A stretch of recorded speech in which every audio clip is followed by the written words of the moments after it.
Malacañang concedes that China controls the West Philippine Sea following reports of the Chinese Coast Guard driving Filipino fishermen away from Scarborough Shoal. Palace officials said the Philippines can protest, but beyond that, really, what could we do? Let's get back to Maricel Halili for this report. Malacañang admits that China has control over the West Philippine Sea.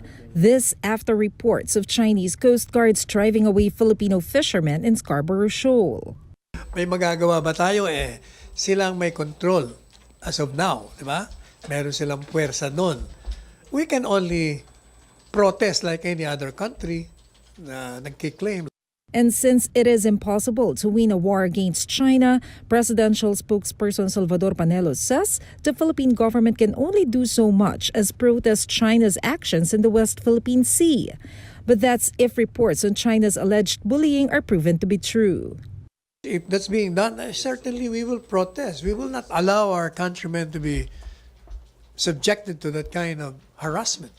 Former Ombudsman Conchita Carpio Morales and former Foreign Affairs Secretary Albert Del Rosario did not keep mum on reports about denying fishermen access to our own territory. In a rare move, the two former officials filed a communication against Chinese President Xi Jinping over what they say constitutes crimes against humanity.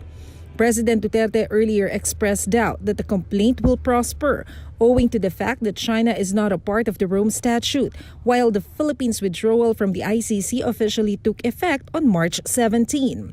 Solicitor General Calida echoed the president's sentiments and said the Philippine justice system works independently with or without membership in the ICC. But in an interview with the chiefs, Del Rosario thought otherwise.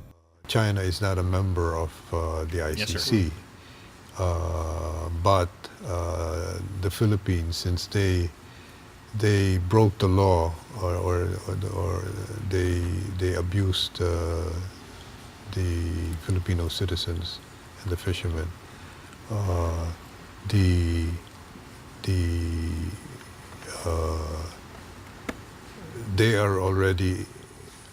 they already fall under ICC, the fact that they have abused an ICC member.